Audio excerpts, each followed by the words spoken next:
ಮುಖ್ಯ ಬಾಗಿಲು, ಅಲ್ಲಿಂದ ತನಕ ಅಷ್ಟೇ, ಅದರಿಂದ ಹೊರಗಡೆ ಅವರು ಬರುವುದಿಲ್ಲ. ಅದ್ರ ಸಲುವಾಗಿ ಹೇಳಿದ್ರೆ ನಾರಿ ಗೃಹದ್ವಾರಿ ಜನ ಸ್ಮಶಾನೆ. ಉಳಿದಿರ್ತಕ್ಕಂಥ ಏನು ಜನಗಳು ಏನ್ ಬಂದಿರ್ತಾರಲ್ಲ ಅವ್ರು ಹೆಚ್ಚು ಹೆಚ್ಚು ಅಂದ್ರೆ ಎಲ್ಲಿ ತನಕ ಬರ್ತಾರೆ? ಸ್ಮಶಾನ ತನಕ ಬರ್ತಾರೆ. ಎಲ್ಲಿ ತನಕ ಬರ್ತಾರೆ? ಸ್ಮಶಾನ ತನಕ. ಅಲ್ಲಿಂದ ಮುಂದೆ ಯಾರು ಕೂಡ ಬರುವುದಿಲ್ಲ. ಆಮೇಲೆ ಹೇಳ್ತಾರೆ ದೇಹಸ್ಥಿತಾಯ, ಈ ಶರೀರ ಏನು ಹುಟ್ಟಿದಂದಿನಿಂದ ಯಾವಾಗ ನಮ್ಗೆ ಬುದ್ಧಿ ಬಂತು ಅಲ್ಲಿಂದ ಹಿಡಿದು ಎಲ್ಲಿನ ತನಕ ಶರೀರದಿಂದ ಜೀವ ಹೋಗೋದಿಲ್ಲ ಅಲ್ಲಿನ ತನಕ ಈ ಶರೀರವನ್ನ ಪಾಲನೆ ಮಾಡಿದ್ರೆ ಆ ಶರೀರ ಹೆಚ್ಚು ಹೆಚ್ಚು ಅಂದ್ರೆ ಎಲ್ಲಿ ತನಕ ಹೋಗ್ತದೆ? ಸ್ಥಿತಾಯ, ಸತ್ತ ನಂತರ ಎಲ್ಲಿ ಸುಡಲಿಕ್ಕೆ ತಗೊಂಡು ಹೋಗ್ತಾರೆ ಆ ಚಿತಾದ ಮೇಲೆ ಅಷ್ಟೇ. ಅದಾದ ನಂತರ ಏನು ಜೀವ ಜೊತೆಯಲ್ಲಿ ಬರ್ತದೆ ಅಲ್ಲಿದ್ರು ದೇಹ ಸ್ಥಿತಾಯ ಪರಲೋಕ ಮಾರ್ಗೆ, ಅಂದ್ರೆ ನಮ್ಮ ಜೊತೆ ಜೊತೆಯಲ್ಲಿ ಮುಂದಿನ ಲೋಕದಲ್ಲಿ ಅಥವಾ ಮುಂದಿನ ಲೋಕದಲ್ಲಿ ನಮ್ಮ ಜೊತೆಗೆ ಬರ್ತೈತೆ ಅಂದ್ರೆ ಕೇವಲ ಒಂದು ಧರ್ಮ ಅಷ್ಟೇ. ಅದನ್ನು ಬಿಟ್ಟು ಏನು ಕೂಡ ನಮ್ಮ ಜೊತೆಯಲ್ಲಿ ಬರೋದಿಲ್ಲ. ಅದ್ರ ಸಲುವಾಗಿ ನಾವು ವಿಚಾರ ಮಾಡುದು ಈಗ ಈ ಸಮಯದಲ್ಲಿ ನಮ್ದು ಪುಣ್ಯ ಕರ್ಮದ ಉದಯದಿಂದ ಮನುಷ್ಯ ಪರ್ಯಾಯ ಪ್ರಾಪ್ತ ಆಗಿದೆ. ಅದ್ರ ಸಲುವಾಗಿ ನಾವೇನಾದ್ರೂ ಒಳ್ಳೆ ಒಳ್ಳೆ ಕಾರ್ಯಗಳನ್ನು ಮಾಡಿ ಒಳ್ಳೆ ಗತಿಯಲ್ಲಿ ಹೋಗಿ ನಮ್ದು ಹುಟ್ಟು ಅಥವಾ ಜನ್ಮ ಆಗ್ಬೇಕು. ಅದ್ರ ಸಲುವಾಗಿ ನಾವು ಸದಾ ಪ್ರಯತ್ನ ಮಾಡ್ತಾ ಇದ್ವಿ ಅಂದ್ರೆ ನಿಯಮದಿಂದ ಒಂದಲ್ಲ ಒಂದು ದಿನ ನಾವು ಅದೇ ಮಾರ್ಗದಲ್ಲಿ ನಡೀತಾ ಮತ್ತೆ ನಾವು ಎಲ್ಲಿ ಹೋಗ್ಬೇಕು? ಯಾಕಂದ್ರೆ ಸಂಸಾರದಲ್ಲಿ ಎಲ್ಲಾ ಜೀವಿಗಳು ಸುಖವನ್ನ ಇಷ್ಟಪಡ್ತಾರೆ. ಏನ್ ಪಡ್ತಾರೆ? ಸುಖ. ಆದ್ರೆ ಯಾರು ಕೂಡ ತಮ್ಮ ಜೀವನದಲ್ಲಿ ದುಃಖಿ ಆಗ್ಲಿಕ್ಕೆ ಇಚ್ಛಾ ಪಡೋದಿಲ್ಲ. ಆದ್ರೆ ಸುಖಿ ಆಗ್ಬೇಕು ಅಂದ್ರೆ ಅವ್ರಿಗೆ ತಮ್ಮ ಜೀವನದಲ್ಲಿ ಸುಖದ ಮಾರ್ಗ ಏನಿದೆಯಲ್ಲ ಆ ಮಾರ್ಗದಲ್ಲಿ ನಡೆದ ಅಂದ್ರೆ ಅಷ್ಟೇ ಈ ಜೀವ ಸುಖಿ ಆಗ್ತಾನೆ.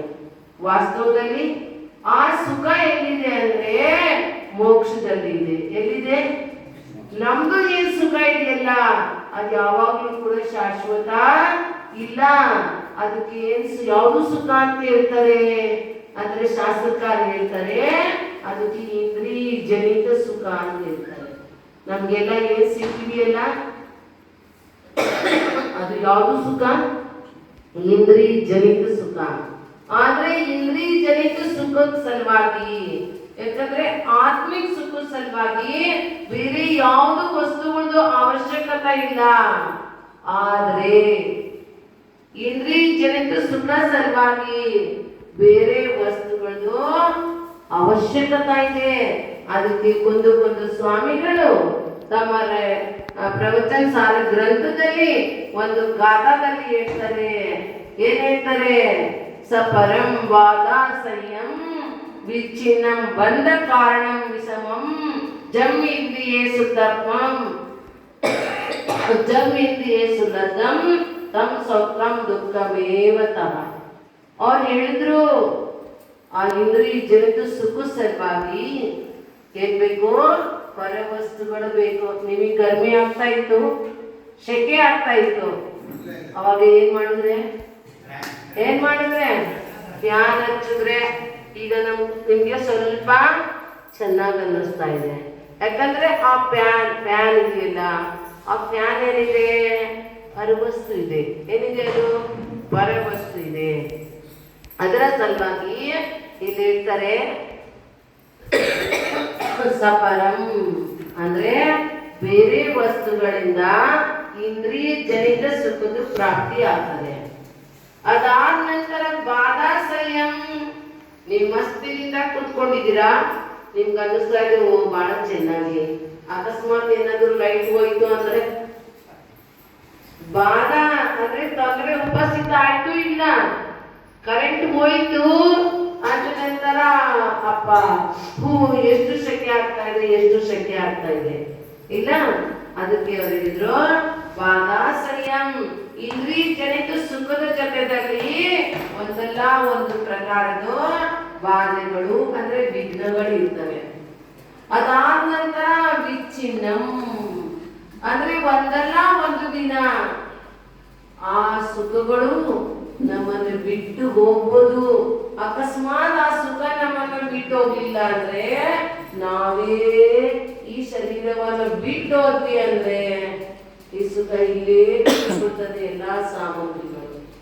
ಅದರಿಂದ ವಿಚ್ಛಿನ್ನಂ ಬಂದ ಕಾರಣಂ ಅಂದ್ರೆ ಏನಾಯ್ತು, ಓ ಅಪ್ಪ ನಮ್ಗೆ ಸಹನ ಆಗುದಿಲ್ಲ, ಅದ್ರ ಸಲುವಾಗಿ ನಮ್ಗೆ ಫ್ಯಾನ್ ಬೇಕೇ ಬೇಕು ಅಂತ ಅದ್ರ ಬಗ್ಗೆ ಏನಾದ್ರೂ ಆಸಕ್ತಿ ಇತ್ತು ಅಂದ್ರೆ, ಏನಿತ್ತು ಆಸಕ್ತಿ ಇತ್ತು ಅಂದ್ರೆ ಆ ಸಮಯದಲ್ಲಿ ಏನಾಗ್ತದೆ, ನಮ್ಗೆ ಕರ್ಮದ ಬಂಧ ಹೆಚ್ಚು ಮಾತ್ರದಲ್ಲಿ ಆಗ್ತದೆ. ಅದ್ರ ಸಲುವಾಗಿ ಅವ್ರು ಹೇಳಿದ್ರು ಬಂದ ಕಾರಣಂ ವಿಷಮಂ.